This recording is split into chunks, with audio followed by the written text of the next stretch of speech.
Você está sintonizado na Estação Sombria FM, onde a chuva nunca para e as estradas nunca terminam.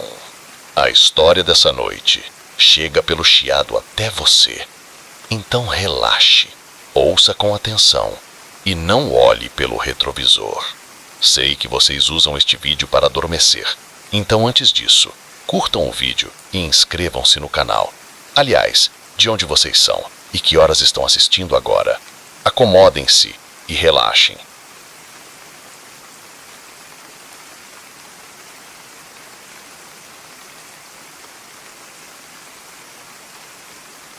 A primeira câmera que encontrei estava escondida em um vaso de planta, sua lente espreitando entre as folhas como um olho sinistro. A segunda estava atrás de uma moldura na sala dos hóspedes.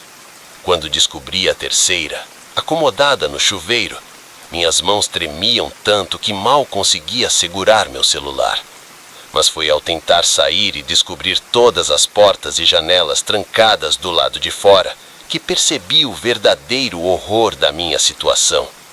Não era apenas uma invasão de privacidade, era uma armadilha cuidadosamente planejada, e eu estava preso. Meu nome é Pedro, e até aquele dia achava que cuidar da casa do meu professor universitário seria o dinheiro mais fácil que já ganhei. O Dr. Sampaio estava indo em uma viagem de pesquisa de 1 mês à América do Sul e precisava de alguém para regar suas plantas e alimentar seu gato. O fato de ele viver em uma imensa mansão vitoriana na periferia da cidade era apenas um bônus. 1 mês inteiro em uma casa linda, longe do meu apertado apartamento, parecia bom demais para ser verdade. Os primeiros dias foram tranquilos e eu me acomodei em uma rotina, desfrutando do luxo dos espaçosos cômodos e da cozinha bem equipada. O gato do Dr. Sampaio, um tigrado laranja chamado Heisenberg, me ignorava, exceto na hora das refeições. Era um lugar pacífico e silencioso, perfeito para eu atualizar minha tese. Mas no 4º dia, notei algo estranho. Estava regando o ficus na sala quando um brilho metálico chamou minha atenção. Afastei as folhas e encontrei uma pequena câmera, do tamanho da minha unha, disfarçada. Meu primeiro pensamento foi que deveria ser algum tipo de sistema de segurança, mas por que escondê-la e por que em uma planta de todas as coisas? Uma sensação de desconforto se instalou no meu estômago enquanto eu inspecionava o ambiente. Dentro da próxima hora, meu desconforto se transformou em pânico total quando descobri câmera após câmera. Elas estavam por toda a parte, nas luminárias, atrás de livros nas prateleiras, até no banheiro. A realização me atingiu como um soco no estômago. Eu estava sendo vigiado, cada momento, cada ato privado, tudo gravado sem meu conhecimento ou consentimento. Minhas mãos tremiam enquanto eu puxava meu celular, pronto para chamar a polícia, mas quando a tela acendeu, meu sangue gelou. Não havia sinal. Foi então que fiz minha próxima descoberta horrível. Todas as portas que levavam para o exterior estavam trancadas. Não apenas trancadas, mas barricadas. As janelas também estavam vedadas com algum tipo de adesivo de alta resistência. Eu estava preso. Certo, Pedro, murmurei para mim mesmo, tentando afastar a onda crescente de pânico. Corri de sala em sala em busca de algum ponto fraco, alguma saída despercebida, mas em cada canto que virava, encontrava apenas mais câmeras e mais portas trancadas. Era como se a casa tivesse se voltado contra mim, se transformando em um retiro luxuoso, em uma prisão inescapável. Quando a noite caiu, a casa parecia ganhar vida com uma energia sinistra. Sombras dançavam nas paredes, e cada canto do velho edifício fazia meu coração disparar. Eu me encolhi em um canto da sala, com Heisenberg ronronando contente em meu colo, alheio ao meu terror. Foi então que ouvi um som que fez meu sangue gelar. Passos vindo do andar de cima, passos lentos e deliberados rangendo nas velhas tábuas do piso. mas isso era impossível. Eu estava sozinho na casa. Os passos se aproximavam cada vez mais, descendo a escada com agonizante lentidão. Cada músculo do meu corpo se tensionava para fugir. Mas para onde poderia correr? Onde poderia me esconder em uma casa cheia de olhos vigilantes? A porta da sala se abriu, e lá estava ele, Dr. Sampaio, mas não o professor gentil e distraído que eu conhecia. Os olhos daquele homem brilhavam com uma intensidade maníaca, seu sorriso se tornando cruel e predador. Pedro, meu querido, disse ele em uma voz excessivamente doce, estou tão feliz que você decidiu ficar. Professor, consegui gaguejar. O que é isso? Por que você está aqui? Ele riu, o som enviando arrepios pela minha espinha.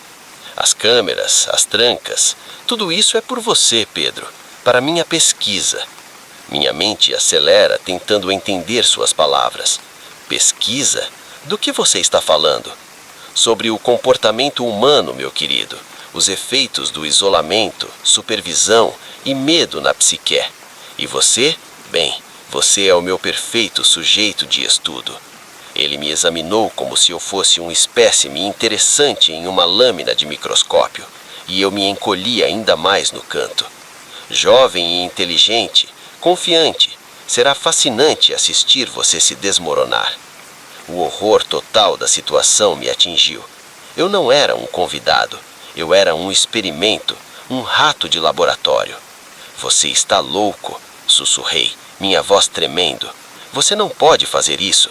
As pessoas vão me procurar, elas vão saber que eu estou desaparecido. O sorriso de Dr. Sampaio se alargou. Seus pais vão pensar que você está em um programa de intercâmbio? Seus amigos vão acreditar que você está desintoxicando das redes sociais? Ninguém sentirá sua falta, Pedro. Não por muito, muito tempo. Minha mente corria por uma saída, um argumento, qualquer coisa. Mas o olhar frio e calculista em seus olhos me dizia que lógica e súplicas não me levariam a lugar nenhum. Este homem, meu mentor, o professor em que confiava e admirava, estava completamente desequilibrado. Agora, disse ele, puxando algo de seu bolso, uma seringa. Vamos começar, certo? Não lembro muito depois disso. Flashbacks de consciência pontuados por longos períodos de escuridão. Os dias se confundiam, marcados apenas pelos experimentos de Dr. Sampaio, manipulação sensorial e tormento psicológico. Todo esse tempo, as câmeras observavam, registrando cada momento do meu estado mental em deterioração. Mas mesmo em meus momentos mais sombrios, uma pequena parte de mim se recusava a desistir. Esperei, planejei e finalmente, após o que pareceu uma eternidade, uma oportunidade apareceu. Foi Heisenberg quem me deu a chance de ser livre. Em um raro momento de afeto, ele começou a seguir Dr. Sampaio em um dia que ele entrou no meu quarto para mais uma sessão. Heisenberg se lançou entre as pernas dele. O professor tropeçou e a seringa caiu de sua mão.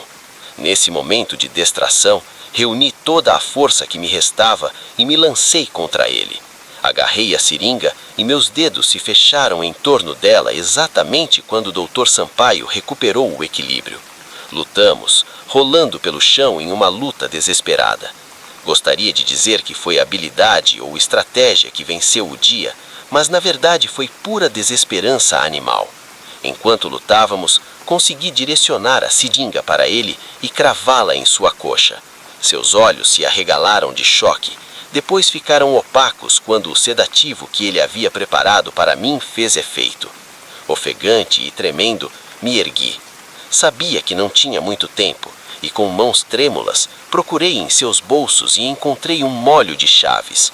Foram agonizantes minutos de tentativas e erros, até que encontrei a que desbloqueava a porta da frente. O ar fresco me atingiu como uma força física. Eu respirei fundo e lágrimas escorriam pelo meu rosto. A polícia chegou minutos depois da minha frenética chamada para 190 e encontrou o Dr. Sampaio ainda inconsciente, cercado de suas câmeras e equipamentos de gravação. As evidências de seus crimes eram esmagadoras. Nos dias e semanas seguintes, a extensão total da loucura de Dr. Sampaio veio à tona. Eu era apenas o mais novo em uma longa linha de alunos que ele havia atraído para seus experimentos tortuosos. Nem todos foram tão sortudos quanto eu. O julgamento foi uma sensação da mídia. Dr. Sampaio, uma vez um acadêmico respeitado, foi revelado como um monstro escondido por trás de uma fachada de intelecto e charme. Ele foi condenado à prisão perpétua, mas os danos que causou permaneceram com os sobreviventes traumatizados de sua pesquisa. A terapia ajuda, assim como o apoio da minha família e de outros sobreviventes, mas ainda há noites em que acordo em um suor colado, convencido de que estou de volta naquela casa cercada de olhos vigilantes. Aprendi a ser mais cauteloso, mais cético, mas também aprendi o poder da resiliência, a capacidade do espírito humano de suportar e sobrepor. Dr. Sampaio queria me quebrar, tirar a minha humanidade. No final, foi a própria humanidade dele que se perdeu. Às vezes, muito tarde à noite, penso em Heisenberg, com sua maneira felina de ser, distante e indiferente. Aquele gato salvou minha vida. Gosto de imaginar que encontrou um bom lar, livre da loucura que consumiu seu antigo dono.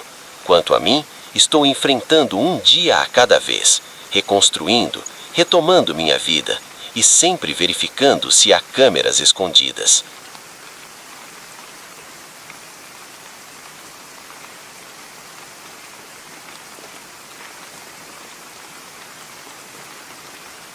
Os faróis do guincho cortavam a neblina como facas cegas, mal iluminando a estrada à frente enquanto eu me aproximava. Ao chegar às coordenadas que me haviam passado, meu coração afundou. Não havia carro quebrado, nem motorista preso acenando por ajuda, apenas um trecho de estrada vazio cercado por uma densa floresta que parecia engolir a luz. Então, ouvi um som gutural e baixo vindo da linha de árvores, um som que nenhuma garganta humana poderia produzir. Naquele momento, eu soube que havia sido atraído para algo muito mais sinistro do que um trabalho de reparo a altas horas da noite. Meu nome é Lucas e sou mecânico há mais de 2 décadas. Eu opero um serviço de reboque 24 horas porque, afinal, as quebras não respeitam horários comerciais. Mas em todos os meus anos na estrada, nunca experimentei nada como o que aconteceu naquela solitária extensão da rodovia 16. Tudo começou com um chamado no rádio sobre um veículo quebrado a cerca de 30 quilômetros da cidade. O motorista reportou problemas no motor e deu sua localização o melhor que pôde. Peguei meu guincho e fui em frente, esperando encontrar uma alma perdida com um radiador quebrado ou uma bateria descarregada. No entanto, ao me aproximar da localização reportada, uma sensação de desconforto começou a me invadir. A neblina havia reduzido a visibilidade a quase nada. As árvores se fechavam dos 2 lados da estrada, seus galhos se estendendo como dedos retorcidos. E havia algo mais, algo que eu não conseguia identificar, um silêncio no ar, como se o mundo inteiro estivesse prendendo a respiração. Reduzi a velocidade do caminhão, observando através do para-brisa qualquer sinal de um veículo ou de uma pessoa, mas não havia nada.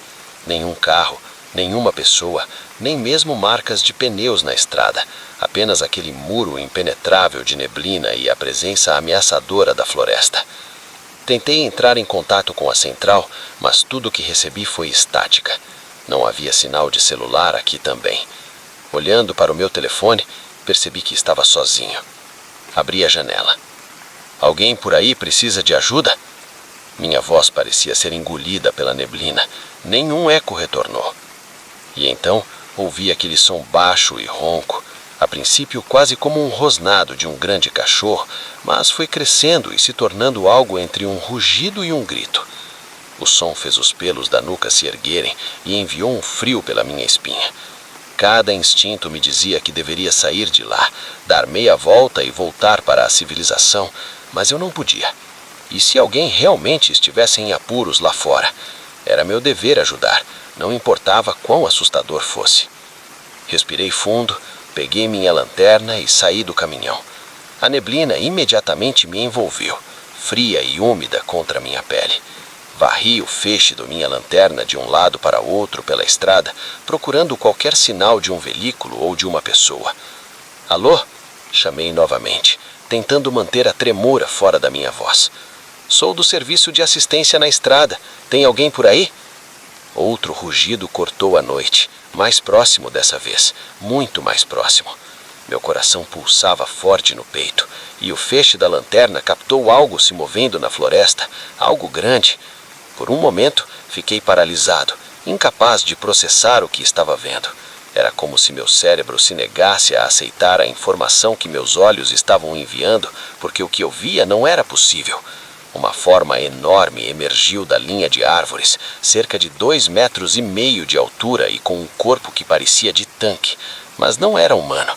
E seu rosto, meu Deus, seu rosto era algo saído de um nosadelo, uma mistura distorcida de urso e lobo, com olhos que brilhavam em um amarelo sobrenatural sob a luz da minha lanterna. Eu tropecei para trás, quase caindo na minha pressa de voltar para o caminhão. A criatura soltou outro rugido de gelar o sangue e atacou. Não me lembro de ter voltado para o caminhão. Um momento eu estava do lado de fora, frente a frente com a morte, e no seguinte eu estava atrás do volante, atrapalhando-me com as chaves, e o motor rugiu para a vida exatamente quando a criatura alcançou a porta do motorista. Uma pata enorme, com garras do tamanho de facas de caça, bateu contra o vidro. O vidro aguentou, mas uma teia de rachadura se espalhou pela sua superfície. Pisei no acelerador e os pneus chiaram no asfalto molhado enquanto eu me afastava, os rugidos da criatura diminuindo a distância. Minhas mãos tremiam tanto que mal conseguia manter o volante reto. Que diabos eu acabara de ver? Não poderia ser real. Monstros não existiam, eram coisas de histórias contadas ao redor da fogueira e de filmes de horror ruins, não algo que se encontrasse numa estrada comum. Mas as marcas de garras na janela do lado do motorista contavam uma história diferente.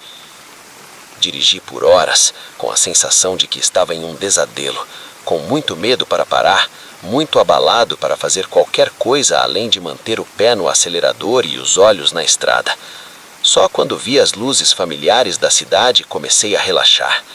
Como poderia explicar isso para o meu chefe ou para qualquer outra pessoa? Eles pensariam que eu estava louco. Inferno, eu mesmo achava que estava louco. Quando saí do caminhão, minhas pernas quase cederam sob mim. A adrenalina estava se esvaindo, deixando-me fraco e tremula. Foi aí que percebi algo que fez o meu sangue congelar. Preso em uma das rachaduras da janela estava um pedaço de pele grossa e escura, prova de que o que eu tinha visto era real, ou pelo menos prova de que algo havia atacado meu caminhão, algo grande e definitivamente não humano. Arranquei o fragmento da janela com dedos tremulhos, encarando-o com incredulidade. Parte de mim queria jogá-lo fora e fingir que a noite inteira nunca tinha acontecido, mas eu não podia. Eu precisava de respostas. Passei semanas sem dormir e fazendo pesquisas infrutíferas. Vasculhei a internet em busca de relatos de criaturas estranhas na área. Encontrei muitos avistamentos de Sasquatch e folclore local, mas nada que combinasse com o horror que eu tinha visto. Pensei em ir à polícia, mas o que diria a eles? Que fui atacado por algum tipo de monstro lobo-urso? Eles ririam de mim na delegacia, ou pior, pensariam que eu estava drogado e eu perderia meu emprego. Então, mantive em silêncio, carregando o segredo daquela noite como um peso no meu pescoço, mas eu não conseguia esquecê-lo. Cada vez que fechava os olhos, via aqueles olhos amarelos brilhantes e ouvia aquele rugido inumano. Foi cerca de um mês após o incidente que recebi outro chamado para aquele trecho da rodovia 16. Minhas mãos suavam ao segurar o volante. Cada sombra na floresta parecia uma ameaça potencial, mas dessa vez havia realmente um carro quebrado. Um jovem casal com um pneu furado, nada mais. Não pude deixar de escanear a linha das árvores, esperando ver aquela forma enorme emergir da escuridão. Mas não havia nada, apenas os sons normais da floresta à noite. O casal me agradeceu profusamente enquanto se afastavam, deixando-me outra vez sozinho naquele trecho solitário da estrada. Fiquei ali por um momento, lanterna em mãos, e chamei na escuridão. Eu sei que você está aí afora, e não estou com medo. Era uma mentira. Claro que eu estava aterrorizado, mas algo havia mudado em mim desde aquela noite. O mundo era maior, mais estranho e muito mais perigoso do que eu jamais imaginei. Mas eu ainda estava aqui, fazendo o meu trabalho, ajudando as pessoas. Voltei para dentro do meu caminhão. Por um segundo, vi um movimento no espelho retrovisor e aqueles olhos amarelos brilhando na escuridão. Mas quando me virei para olhar, não havia nada lá. O motor rugiu, trazendo um certo conforto. Seja lá o que fosse que estivesse lá fora na floresta, qualquer coisa estranha e aterrorizante que existisse além dos limites de nossa compreensão, eu tinha um trabalho para fazer. As pessoas contavam comigo. Coloquei o caminhão em movimento e dirigi de volta para a cidade, pronto para o que a noite pudesse trazer. Porque é isso que você faz quando vê o impossível. Você continua, você se adapta, você sobrevive. E às vezes, em noites escuras, quando a neblina se torna espessa, você se vê ouvindo aquele rugido sobrenatural, entre o medo e uma estranha e inexplicável empolgação. Porque quando você sabe que o mundo é muito mais misterioso e aterrorizante do que jamais imaginou, você nunca pode voltar. Só pode seguir em frente para o desconhecido e esperar que esteja preparado para o que estiver esperando nas sombras.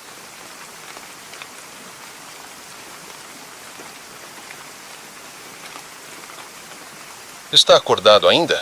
Se sim, comente estação para mostrar que ainda está aqui.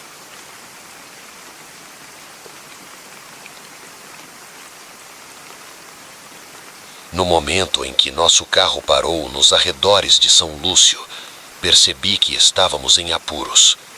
Mas não foi até ver o jeito que os locais nos olhavam, uma mistura de fome e malícia mal disfarçada, que percebi a extensão do perigo em que estávamos. Essa cidadezinha pitoresca, com sua rua principal perfeita e sorrisos amigáveis, escondia um segredo obscuro. E minha esposa e eu acabáramos de nos tornar participantes involuntários de algum jogo sinistro que estavam jogando. Sou Lucas, e até aquele ponto a viagem de carro tinha sido a ideia do que eu considerava uma lua de mel perfeita. Clara e eu estávamos atravessando o país, aproveitando a liberdade da estrada aberta e a companhia um do outro. Optamos por rotas cênicas que nos levaram a pequenas cidades e cantos esquecidos do Brasil. São Lúcio nem mesmo estava no nosso itinerário. Pegamos uma estrada errada em algum lugar e acabamos em um trecho solitário que parecia não ter fim. Quando vimos a placa de boas-vindas da cidade, achamos que era um bom lugar para passar a noite. Foi então que nosso sedã confiável, que nunca havia nos dado problemas antes, decidiu parar. 1 minuto estávamos dirigindo e no seguinte o motor fez um barulho horrível e morreu. Ótimo, disse Clara, afastando os cabelos castanhos do rosto. O que vamos fazer agora? Pelo menos quebramos perto de uma cidade, respondi. Vamos rebocá-lo até um mecânico local e talvez passar a noite em uma boa pousada. Clara sorriu, mas eu pude ver a preocupação em seus olhos. Estávamos no meio do nada, com pouco dinheiro e um carro que não funcionava, não exatamente a viagem romântica que havíamos planejado. Enquanto empurrávamos o carro para a cidade, a primeira coisa que notei foi o silêncio. Nenhuma criança brincando nos quintais, nenhuma música saindo de janelas abertas, apenas uma quietude misteriosa que fazia os pelos da minha nuca se arrepiarem.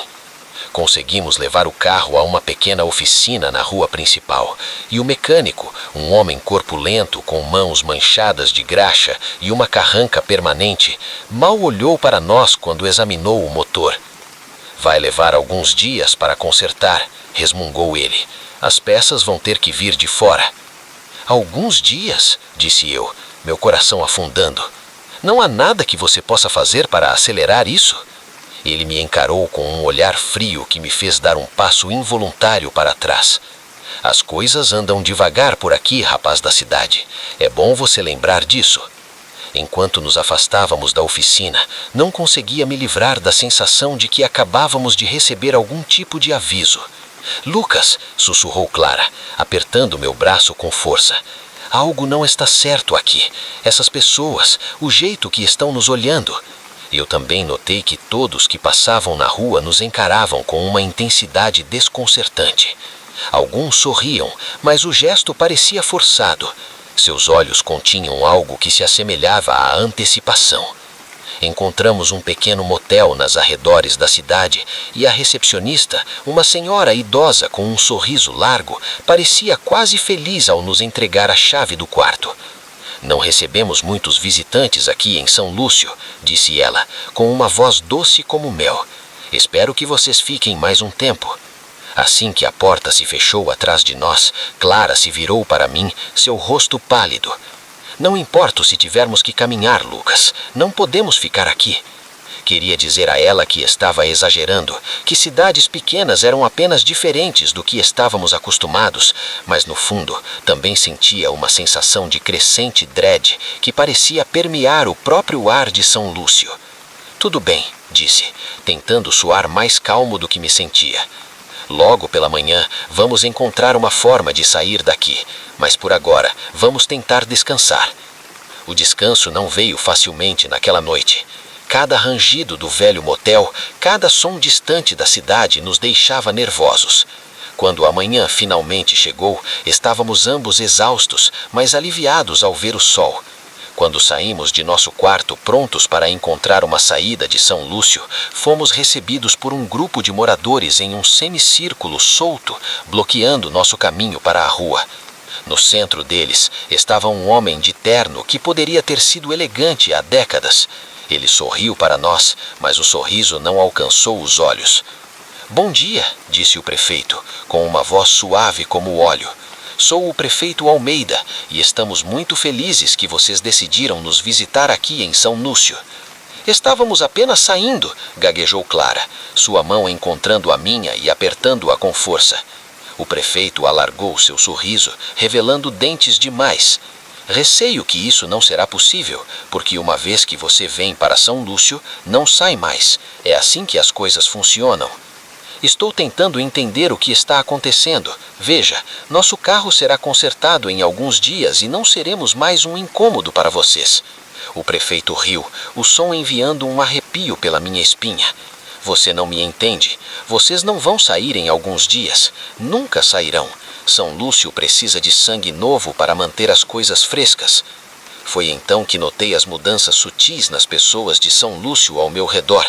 Sorrisos se alargaram de uma forma inumana e seus olhos pareciam brilhar com uma luz interna que definitivamente não era natural. "O que vocês são?" sussurrei, minha voz tremendo. "Somos São Lúcio", respondeu o prefeito, abrindo os braços. "E agora vocês também são." O que se seguiu foi um pesadelo que mal consigo relatar.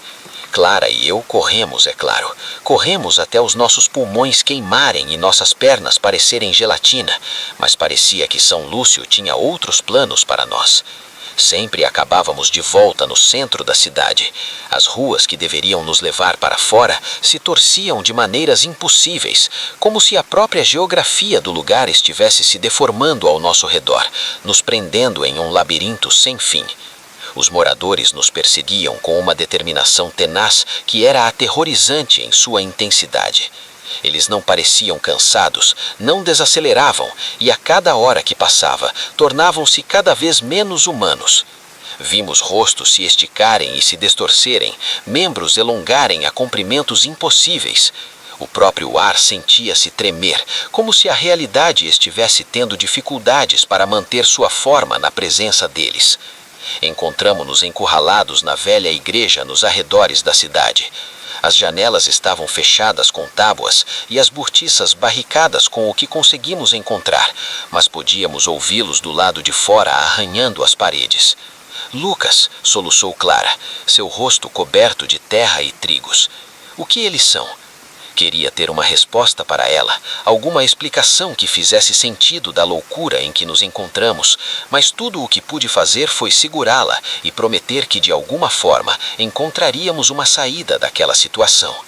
À noite, os sons do lado de fora ficaram mais altos e frenéticos. As paredes da igreja começaram a se deformar e torcer, a própria estrutura do prédio parecendo ganhar vida ao nosso redor. Naquelas horas sombrias, enquanto nos encolhíamos juntos no coração de uma cidade que desafiava toda a lógica e razão, percebi uma verdade terrível. São Lúcio não era apenas um lugar, era algo vivo, antigo e faminto, e nos escolhera para ser nossa próxima refeição. Mas mesmo nas profundezas daquele horror, uma pequena centelha de desobediência ardia dentro de mim. Poderíamos estar presos, em menor número diante de forças que não poderíamos começar a entender, mas ainda éramos Lucas e Clara, e enquanto tivéssemos um ao outro, ainda teríamos esperança. Quando a primeira luz da manhã começou a se infiltrar pelas frestas e janelas barricadas, virei-me para Clara e disse em uma voz mais firme do que me sentia: "Vamos sair daqui. Não sei como, mas estamos juntos nessa." Seus olhos brilhavam com uma mistura de ferro e determinação. Enquanto São Lúcio fervia e pulsava ao nosso redor, seus habitantes não humanos se aproximando, estávamos prontos para assumir nossas posições. Porque às vezes, quando enfrentamos o impossível, tudo o que podemos fazer é nos agarrar ao que mais amamos e recusar-nos a desistir. Qualquer que fosse o segredo obscuro que São Lúcio guardasse, nós o enfrentaríamos e talvez, apenas talvez, encontrássemos uma forma de nos libertar de suas garras e retornar a um mundo que fizesse sentido, um mundo onde cidades não devoravam pessoas, um mundo onde Nesadilos permanecessem no reino dos sonhos. Mas mesmo que não tivéssemos sucesso, mesmo que São Lúcio nos reivindicasse no final, morreríamos lutando. Porque é isso que se faz quando o mundo vira de cabeça para baixo e a própria realidade se torna seu inimigo. Você se agarra ao que mais importa e nunca desiste.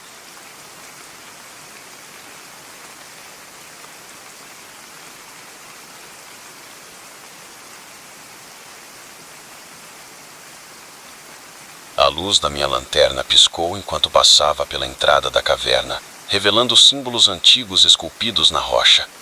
Meu coração disparou de excitação. Essa era a descoberta de uma vida inteira, mas à medida que mergulhava mais fundo na escuridão, um calafrio percorreu minha espinha. Os sussurros começaram suaves, quase inaudíveis por causa da água gotejante. Depois se tornaram mais altos e insistentes, ecoando das profundezas da terra. Foi quando percebi que não estava sozinho nessas cavernas e que o que estivesse aqui comigo era algo além da compreensão humana. Meu nome é Ricardo e sou guarda florestal no Parque Nacional de Vale Verde há quase uma década. Acreditava conhecer cada polegada dessa floresta, cada trilha, cada marco, mas as cavernas eram novas. Um enorme buraco havia se aberto após fortes chuvas no mês passado, revelando uma vasta rede de cavernas subterrâneas que ninguém sabia que existiam. Como o guarda local com mais experiência em cavernas, fui designado para realizar uma pesquisa inicial do sistema, que deveria ser simples, ou assim pensei. Apenas mapear os principais corredores, anotar possíveis perigos e elaborar um relatório. Ninguém esperava que eu tropeçasse em uma descoberta arqueológica do século. A manhã começou como qualquer outra. Preparei-me na estação de guardas e conferi meu equipamento: capacete, lanterna de cabeça, lanternas sobressalles, kit de primeiros socorros, água, barras energéticas, rádio padrão. Eu já havia feito isso centenas de vezes em outros sistemas de cavernas. Era apenas mais um dia no trabalho. A caminhada até o buraco levou cerca de 1 hora. À medida que me aproximava, sentia o ar fresco saindo da entrada, trazendo consigo o odor mofado da terra e da pedra, intocadas há milênios. Parei na borda, iluminando a escuridão abaixo. O feixe desapareceu no nada, engolido pelo vazio. Bem, lá vai nada, murmurei para mim mesmo, amarrando minha corda a uma árvore robusta e iniciando minha descida. Os primeiros 30 metros eram exatamente o que eu esperava. Paredes de calcário áspero, estalactites ocasionais, nada de extraordinário. Mas à medida que descia, as coisas começaram a mudar. As paredes ficaram mais suaves, quase polidas em alguns lugares. Então vi os primeiros símbolos esculpidos na rocha, Uma série de espirais e linhas intrincadas que pareciam vagamente familiares, mas diferentes de qualquer escrita antiga que eu tivesse visto. Meu coração começou a acelerar. Isso era grande, realmente grande. Os símbolos pareciam contar uma história, embora eu não conseguisse adivinhar qual era. Quando meus pés tocaram o chão da caverna, as paredes estavam cobertas com esses glifos misteriosos. A caverna era enorme, facilmente do tamanho de um campo de futebol, com túneis se ramificando em todas as direções. O ar estava carregado com o peso das eras. Foi então que ouvi um sussurro, tão sutil que pensei que poderia tê-lo imaginado. Congelei, esforçando-me para ouvir, e lá estava novamente, um som que poderia ter sido palavras, mas em nenhuma língua que tivesse ouvido. Parecia vir de todo lugar e de lugar nenhum ao mesmo tempo. "Alguém aí?" chamei, minha voz ecoando nas paredes de pedra. "Tem alguém aqui?" O sussurro parou abruptamente. O silêncio que se seguiu era ensurdecedor. Tentei afastar a sensação estranha que subia por minha espinha. "É apenas o vento, a água ou algo assim", pensei, mas no fundo sabia que isso não era verdade. Não havia vento aqui embaixo, nem água corrente que eu pudesse ver ou ouvir. Peguei meu equipamento de mapeamento e comecei a examinar a câmara principal, tentando ignorar a sensação de formigamento na minha nuca que me dizia que estava sendo observado. Enquanto trabalhava, os sussurros voltaram, mais altos e mais insistentes agora. Pareciam vir de um dos túneis que levavam para o fundo da terra. Contra meu melhor julgamento, me vi atraído para lá. O túnel era estreito, forçando-me a abaixar a cabeça ao entrar. Os símbolos nas paredes se tornaram mais complexos e frenéticos, como se quem ou o que tivesse esculpidos estivesse se tornando mais desesperado em seu desejo de comunicar algo. Os sussurros aumentaram a cada passo que eu dava. Eles estavam por todos os lados agora, uma cacofonia de sons alienígenas que fazia minha cabeça girar. Queria voltar e correr para a segurança da superfície, mas algo me forçava a seguir em frente. O túnel se abriu em outra câmara, menor que a primeira, mas não menos inspiradora. No centro estava uma estrutura de pedra que parecia ser um altar de algum tipo. E sobre este altar, brilhando com o feixe da minha lanterna, estava um objeto que desafiava a explicação. Parecia ser feito de algum tipo de cristal facetado e liso e estava brilhando e pulsando com uma luz interna que se movia e girava como uma energia viva. Os sussurros se aproximaram de um clímax à medida que me aproximei do altar, e minha mão, aparentemente por conta própria, estendeu-se em direção ao crânio de cristal. "Não toque nisso!" Uma voz cortou os sussurros como uma faca. Virei-me para ver um homem parado na entrada da câmara. Ele era fino, vestido com roupas esfarrapadas, e seus olhos estavam selvas, cheios de medo e algo mais, reconhecimento. Minha mão foi instintivamente em direção ao rádio no meu cinto. "Quem é você? Como chegou aqui?" Ele riu, um som rouco que ecoou pelas paredes. "Quem sou eu? Ricardo Silva, guarda florestal enviado para inspecionar as cavernas." Senti o sangue esfriar no meu rosto. "Isso é impossível. Eu sou Ricardo Silva." Ele assentiu com um sorriso triste no rosto. "Você é, e eu fui. Uma semana, um mês, um ano. O tempo não funciona direito aqui. Vivi este momento milhares de vezes, sempre esperando que desta vez eu conseguisse impedir-me." "Impedir o quê?" perguntei, tentando entender o que ele estava dizendo. "Impedir-me de fazer o quê?" Seus olhos voltaram para o crânio de cristal. "Toque nele. Libere o que está dentro. Torne-se isso." Enquanto falava, notei algo que fez meu sangue congelar. Atrás dele, onde sua sombra deveria estar, havia outra coisa. Uma massa torcida de escuridão que parecia pulsar e mudar, com tentáculos se estendendo em minha direção. "O que você é?" Dei um passo involuntário para trás. "Eu sou o que acontece quando a curiosidade sobrepõe a cautela," ele disse, com sua voz estranhamente calma. "Eu sou o que acontece quando humanos interferem em forças além de sua compreensão." Os sussurros aumentaram de volume, mais insistentes agora. Quase conseguia entendê-los agora. Quase compreendia o significado por trás de suas sílabas alienígenas. "Eles estão famintos," o outro Ricardo disse, com sua forma parecendo oscilar e distorcer. "Eles estiveram esperando tanto tempo, presos naquela prisão de cristal, e agora que você está aqui, agora que eu estou aqui, eles podem finalmente se libertar. Neguei com a cabeça, afastando-me dele e do altar. Não, isso não é real, isso não pode estar acontecendo. Ele sorriu, mas era um sorriso distorcido, cheio de dor e arrependimento. Eu disse a mesma coisa uma vez, mas está acontecendo. Sempre acontece e continuará acontecendo, repetidas vezes, até que... Até que o quê? Perguntei, embora temesse já saber a resposta. Até que um de nós seja forte o suficiente para quebrar o ciclo e ir embora. Olhei para o crânio de cristal, sentindo sua atração como uma força física. Os sussurros se tornaram um rugido, prometendo conhecimento, poder e respostas a perguntas que eu nem sabia que tinha. Mas enquanto encarava as profundezas daquele artefato de outro mundo, vi algo mais. Flashes do que poderia ser, do que seria se eu cedesse à tentação. Ciclos intermináveis de horror, de me tornar o que temia, de me ver cometendo o mesmo erro repetidas vezes por toda a eternidade. Com o esforço hercúleo, desviei meu olhar do crânio. Não, disse, minha voz mais forte do que me sentia. O outro Ricardo sorriu, agora genuinamente, cheio de alívio e esperança. Obrigado, ele sussurrou, e perante meus olhos começou a desaparecer, a sombra se contorcendo e dissipando como a névoa sob o sol da manhã. Não esperei para ver o que acontecer a seguir. Corri mais rápido do que nunca na minha vida, de volta para o túnel, de volta para a câmara principal, de volta para minha corda e a promessa da luz do dia acima. Enquanto escalava, mão a mão para a superfície, podia ouvir os sussurros diminuindo e enfraquecendo a cada pé que ganhava. Quando cheguei ao topo, haviam desaparecido completamente. Uma parte de mim queria me convencer que tudo não passava de uma alucinação, um truque da mente provocado pela escuridão e isolamento. Mas eu sabia que não era bem assim.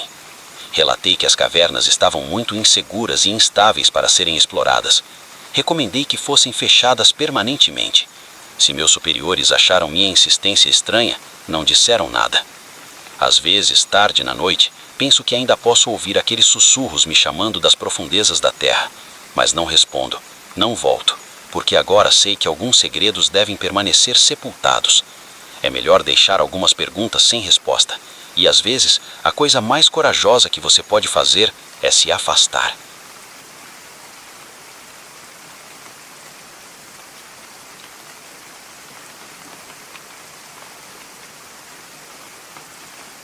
O primeiro sinal de alerta deveria ter sido o jeito como os locais caíam em silêncio sempre que eu mencionava os trilheiros desaparecidos. Depois, havia os estranhos símbolos pintados nas árvores profundas da floresta. Mas foi apenas quando me vi amarrado a um altar, cercado por figuras encapuzadas que entoavam cânticos em inglês, que percebi quão profunda era essa história e quão improvável seria eu sobreviver para escrevê-la. Meu nome é Lucas Almeida, jornalista investigativo. Já cobri tudo, desde escândalos políticos até crimes organizados, mas nada poderia ter me preparado para o que descobri na pacata cidade de Vale Sombrio, aninhada nas montanhas rochosas. Tudo começou com uma simples missão: investigar uma série de desaparecimentos na região nos últimos anos, principalmente de trilheiros. O tipo de história que normalmente termina sendo uma combinação de preparação inadequada e terreno implacável. Mas algo nessa história parecia diferente. Os números eram altos demais e os padrões muito consistentes. Cheguei em uma manhã de outono, com as árvores em chamas de vermelho e dourado. A cena era perfeita. Fotos pitorescas enfeitavam a rua principal, rostos amigáveis acenando para mim enquanto eu passava. Mas havia uma corrente subjacente de tensão, um cansaço nos olhos das pessoas que despertava meus sentidos jornalísticos. Minha primeira parada foi no escritório do xerife local. Xerife Miguel Santos era um homem grande, seu bigode em estilo handlebar tremia enquanto falava. Não há muito o que contar, na verdade. Ele se acomodou em sua cadeira barulhenta.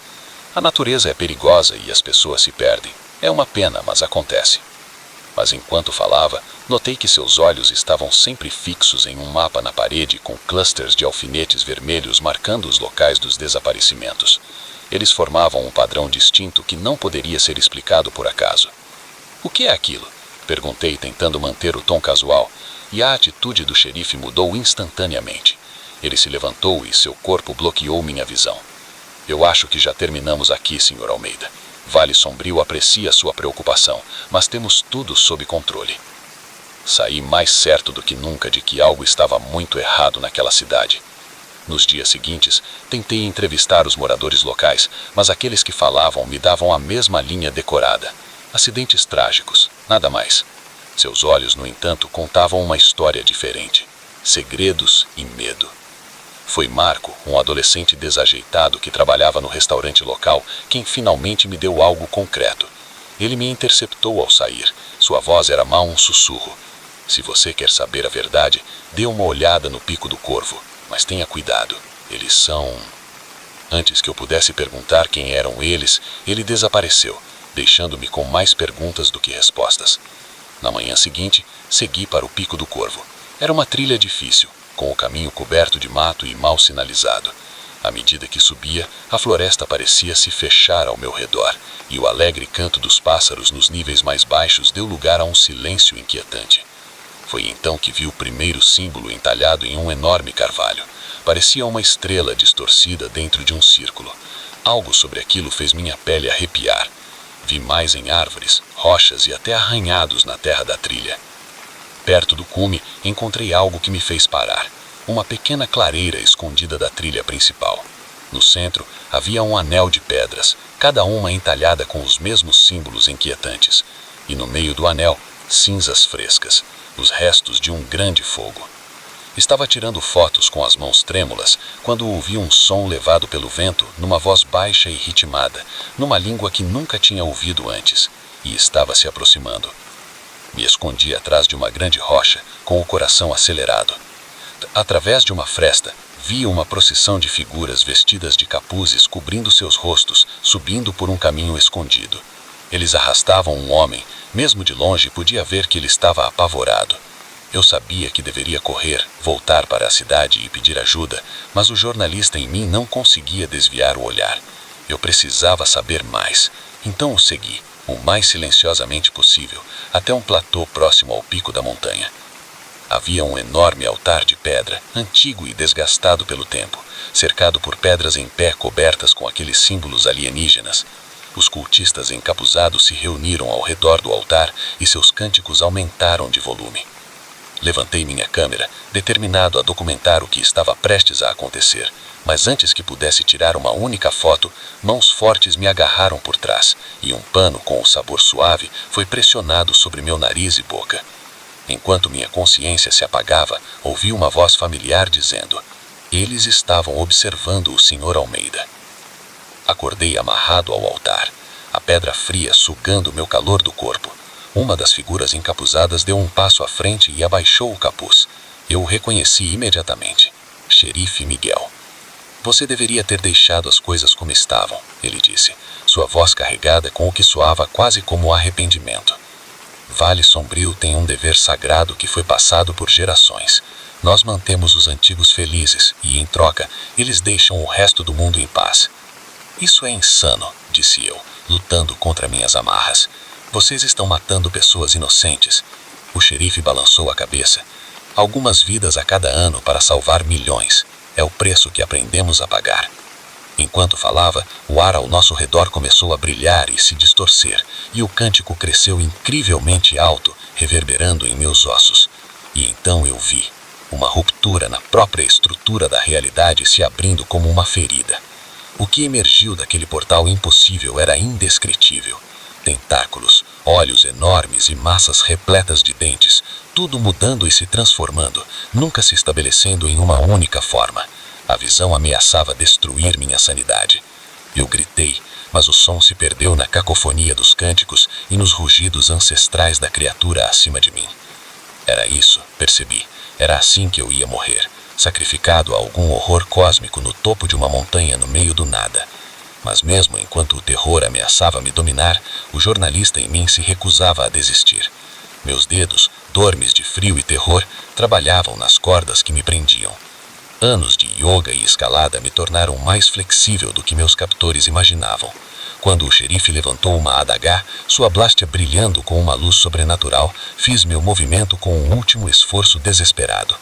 Quebrei as amarras e rolei para fora do altar. O caos se instalou, e os cultistas, pegos de surpresa, tropeçaram uns nos outros em sua pressa de me agarrar, mas eu estava correndo movido por adrenalina pura, desviando e escapando de suas mãos. A entidade acima do altar rugiu de fúria, seus tentáculos se agitando descontroladamente. Eu corri como nunca antes, meus pulmões ardendo enquanto descia a trilha da montanha. Atrás de mim, ouvi gritos e algo mais, um som como a própria realidade rasgando as costuras. Não parei de correr até chegar ao meu carro alugado estacionado na periferia da cidade. Com as mãos trêmulas, procurei as chaves, olhando por cima do ombro a cada poucos segundos. Quando saí para a estrada principal, vi figuras emergindo da linha dos árvores. Seus gritos inumanos me seguiram muito depois que desapareceram de vista. Dirigi direto para Denver, parando apenas para abastecer. Cada sombra parecia esconder um cultista vestido de manto, cada forma estranha na escuridão, um monstro tentacular. Somente quando estava seguro em meu apartamento, com as portas locadas e as cortinas fechadas, finalmente permiti que o meu desespero viesse à tona. Lutei com o que fazer. Não tinha prova além do meu próprio testemunho. Minha câmera havia sido perdida no caos no topo da montanha. Minha história... Quem acreditaria em monstros interdimensionais e sacrifícios humanos em uma pequena cidade americana? Eu seria ridicularizado nas redações de todo o país. Mas sabia que não poderia ficar em silêncio. O que quer que estivesse acontecendo em Vale Sombrio, qualquer que seja o horror cósmico que a cidade estava apaziguando com sangue e segredos, precisava ser detido, mesmo que custasse minha carreira, minha reputação, talvez mesmo a minha vida.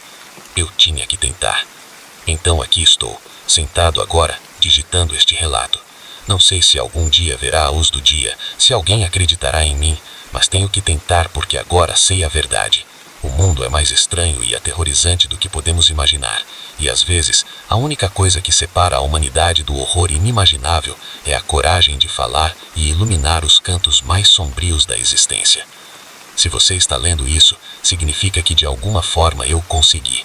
E se um dia você se encontrar nas Montanhas das Rochosas, mantenha-se bem longe de Vale Sombrio, porque alguns segredos são melhores quando enterrados, algumas perguntas são melhores quando não respondidas, mas algumas verdades, por mais aterrorizantes, devem ser trazidas à luz, mesmo que essa luz atraia a atenção de coisas que são melhores deixadas nas sombras.